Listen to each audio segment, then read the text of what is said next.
Assalamualaikum warahmatullahi wabarakatuh. Hello everyone, welcome back to my YouTube channel.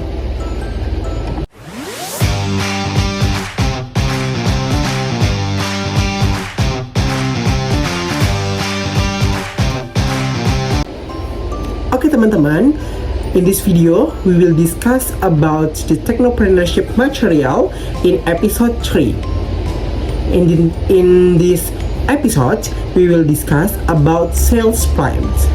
What the meaning of sales plan, and then about sales plans in technopreneurships. Okay, before we continue to the presentation sessions, don't forget to like this video, subscribe this channel, and then share this video. Okay, let me introduce myself. My name is Rizky Ramadhani. You can call me Iki. I am a student of management study program at Technocrat University. Okay, let's get started. Baik, materi yang ketiga yakni sales plan dari rangkaian mata kuliah Technopreneurship di Universitas Technocrat Indonesia. Jadi sebenarnya apa sih sales plan itu teman-teman? Oke, next, the introductions. Sales plans adalah dokumen strategis yang merinci bagaimana sebuah bisnis akan mencapai target penjualan dalam periode tertentu.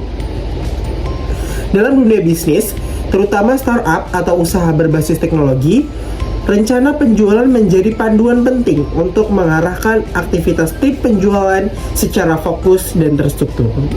Ini dia pengertian dari sales plan. Okay, next. Tujuan sales plan. Ada 4 tujuan. The first is menentukan target penjualan yang jelas. The second is menyusun strategi untuk mencapai target tersebut. The third is mengatur tugas dan tanggung jawab tim penjualan. And the last, monitoring progress dan melakukan penyesuaian strategi secara berkala. Ini dia 4 tujuan sales plan. Next, komponen utama dalam sales plan. Ada 7 komponen yang penting teman-teman. Yang pertama, target pasar.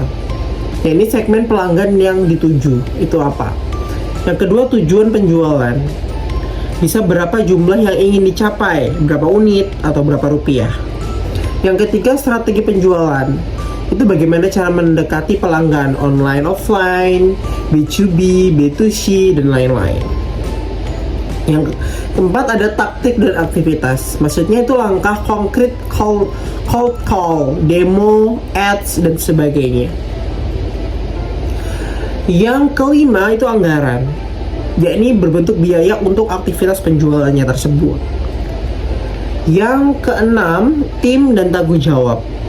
Maksudnya itu siapa yang akan melakukan apa gitu. Siapa melakukan apa. Itu ada terstrukturnya. Dan yang terakhir itu matriks dan evaluasi. Maksudnya itu ada KPI, konversi, revenue, dan lain-lain. Ini dia komponen utama dalam sales plan ya teman-teman. Nah, contoh sales plan sederhana. Misalkan ada produk, aplikasi manajemen keuangan untuk UMKM misalnya. Itu target pasarnya itu pemilik usaha mikro di kota-kota besar. Target penjualannya itu 5.000 pengguna aktif berbayar dalam 6 bulan misalkan. Strateginya edukasi melalui webinar plus kerjasama komunitas bisnis. Aktivitasnya bisa dari Instagram, marketplace digital, demo aplikasi via Zoom, dan lain-lain.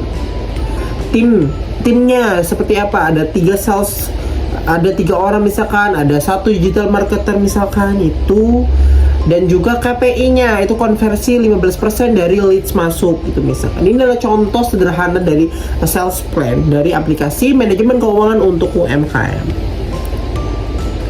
Oke, next, faktor pendukung kesuksesan dari sales plan ini yakni pemahaman mendalam tentang kebutuhan pelanggan. Yang kedua, kolaborasi erat antara tim sales dan marketing. Yang ketiga, penggunaan CRM dan data analitik untuk pelacakan prospek. Yang keempat, kemampuan untuk beradaptasi dengan cepat terhadap feedback pasar. Ini dia adalah 4 faktor pendukung kesuksesan sales plan di technopreneurship. Oke, itu dia materi yang kita bahas. Dapat kita simpulkan ya teman-teman. Jadi sales plan bukan hanya dokumen, tapi alat kendali pertumbuhan. Tanpa rencana penjualan yang jelas, tim akan bekerja tanpa arah. Dengan sales plan yang terstruktur, bisnis dapat mengubah peluang pasar menjadi penjualan nyata dan berkelanjutan. Ada quote sedikit, a goal without a plan is just a wish. Okay, maybe that's all for me. Thank you for your attention. If you have a question, you can give your question in question box. Don't forget to like this video and then subscribe the channel. Okay, maybe the last I say, wassalamualaikum warahmatullahi wabarakatuh. Bye bye.